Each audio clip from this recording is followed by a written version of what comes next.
के हवाले से मुझे बड़ी खुशी है कि इस हफ़्ता अच्छी ख़बरों का हफ़्ता रहा है।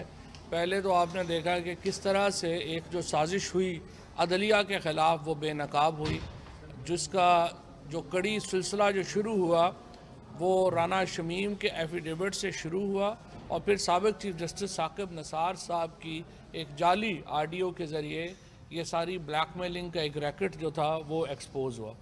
हमने देखा कि किस तरीके से जब भी मरियम नवाज़ शरीफ और नवाज़ शरीफ के ऊपर जो मुकदमात हैं वो अपने आखिरी मराहिल पे पहुंचते हैं तो किस तरीके से उनको सबोताज करने की कोशिश की जाती है।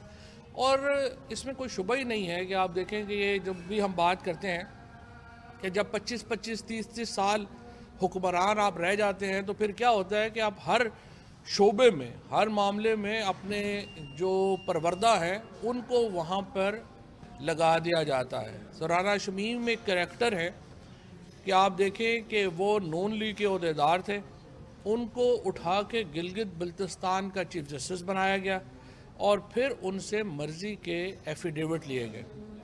उसके बाद जब मरियम नवाज़ का जब कैलिबरी फ़ॉन्ट आई और जाली फ़ॉन्ट बनी, उसके बाद एक वतीरा बन गया है नून लीग के अंदर कि वो वीडियोज़ को, ऑडियोज़ को और पोस्ट को जाली क्रिएट करते हैं और उसको अदारों के ऊपर दबाव के लिए इस्तेमाल करते हैं।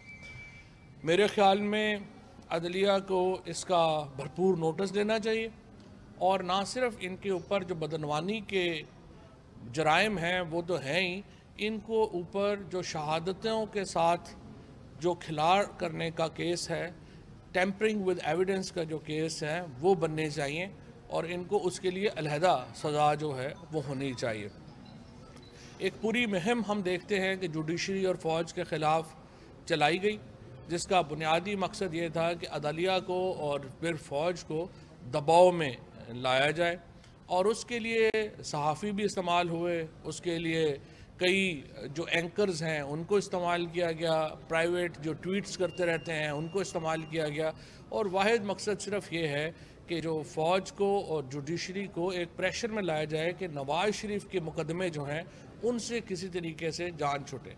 हालांकि उसका जवाब सिर्फ एक है कि आपने प्रॉपर्टीज़ बनाई जो इंटरनेशनल एक स्कैम के नतीजे में पाकिस्तान के लोगों के सामने आई। जब वो पाकिस्तान के लोगों के सामने आई तो आपके पास सिर्फ एक ही जवाब है कि आपने रसीद देनी है कि वो प्रॉपर्टीज़ आपने कैसे ख़रीदी। आप उसका जवाब नहीं दे रहे, आप आए बाएं शाएं इधर उधर लगे हुए हैं, लेकिन उसका कोई फ़ायदा जो है वो आपको नहीं होगा। पाकिस्तान की जो मुआशी मुश्किलात हैं उनमें भी इंशाल्लाह ईज़ आउट होगा जल्द। आपने देखा है कि अभी शुक्र है कि पेट्रोल की कीमत जो है दुनिया में आलमी मंडी में नीचे आई है। तकरीबन 2 महीने लगते हैं ट्रांजैक्शंस में कि जब आलमी मंडी में कीमतें कम हों तो उसमें उसकी जो कीमत का असर है वो तकरीबन 2 महीने तक मुल्क में पहुंचता है। तो ये भी असरात जो हैं ये पाकिस्तान में इस अगर ऐसे ट्रेंड जारी रहा और ये नीचे जाती रही तेल की कीमतें तो इसका बड़ा मुस्बत असर होगा। उसके साथ हम सऊदी अरेबिया के शुक्रगुज़ार हैं जिन्होंने एक बार फिर पाकिस्तान की मदद की है। $3 बिलियन जो है उन्होंने इसके ऊपर किया है। IMF का मुआहदा जो है वो भी बिल्कुल अपनी आखिरी मराहिल में है और वो भी इसके ऊपर जो काम है पाकिस्तान साइड के ऊपर वो भी शुरू हो चुका है। तो इससे पाकिस्तान में जो एक इस्तेहकाम है वो आएगा, मुआशी इस्तेहकाम आएगा। इस हफ्ते आपने देखा है कि जो हमारी बड़ी खाने पीने की अशिया हैं उनमें की कीमत में भी नीचे कमी आना शुरू हो गई है। 0.67% ओवरऑल जो महंगाई है उसमें कमी आई है और इसके साथ साथ हमारा जो ओवरऑल हमारा जो एक मुआशी लग रहा था कि वो ज़्यादा मशाइल हैं वो इंशाल्लाह अब हल हो रही हैं और इंशाल्लाह इसके बाद इसमें मज़ीद बेहतरी आएगी।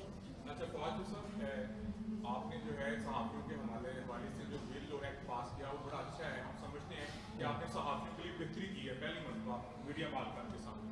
लेकिन जो हमारे कैमरामैन और फोटो जर्नलिस्ट हैं इनका 2 दिन से बड़ा शदीद एहतजाज है।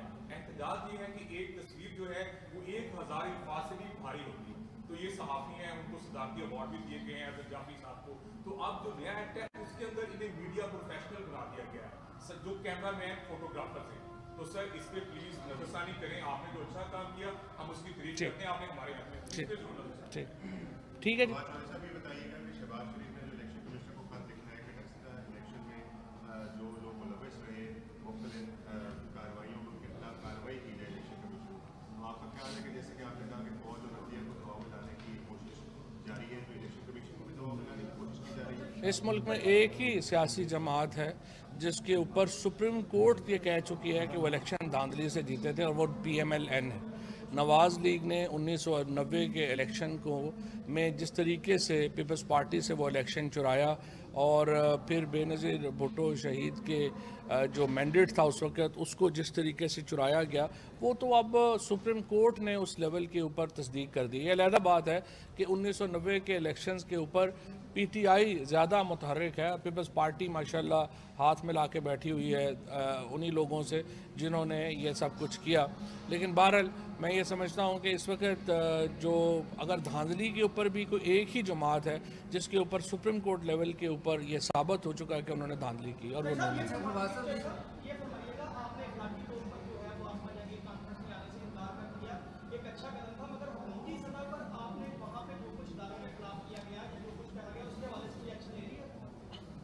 देखिए, जो भी कानूनन जुर्म होगा या बात होगी, जैसे फंडिंग है, फंडिंग के ऊपर EADA जो है वो कार्रवाई शुरू कर चुका है, और हम जो कानून के मुताबिक है हम उसे, और इस वक्त देखिए कार्रवाई ये नहीं होनी चाहिए कि आप इसकी किसी कार्रवाई के नतीजे में पाकिस्तान में फ्रीडम ऑफ एक्सप्रेशन यानी इजहार आज़ादी का जो इजहार राय की जो आज़ादी का हक है वो सलब नहीं होना चाहिए। कानून के अंदर है कि आपने बात करनी है। ये बता दें कि कैप्टन सफदर ने फिर कह दिया कि सिनेमास्कोप जो है फिल्में आने वाली हैं, आपको नहीं लगता कि हुकूमत को चाहिए इस पे किसी पहली वीडियो पे एक्शन ले लेते तो यूँ मजीद जो है लोगों की पकड़ियाँ जो है नहीं फिरती?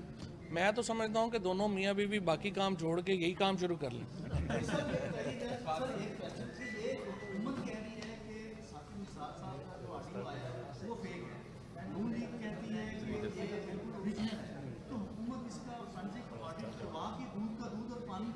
देखिए, हुकूमत नहीं करवा सकते ना, यह तो अदलिया इस वक्त जुडिशरी के जो 2 इस्लामाबाद के जज हैं वो इस केस की जुरिस्डिक्शन ले चुके हैं, और मरियम नवाज़ को चाहिए कि ये ऑडियोज़ जो हैं अगर वो समझती हैं कि उनके केस को मजबूत करती हैं तो वो इनको अदालत में पेश करें। अदालत इसको जो है वो देख लेगी कि इसकी क्या वो कराते हैं। ये अदलिया का इस वक्त चूँकि जुरिस्डिक्शन है तो वो अदलिया इसको कर सकती है, ज़रा हमारा इससे फ़िलहाल इतना ताल्लुक़ नहीं।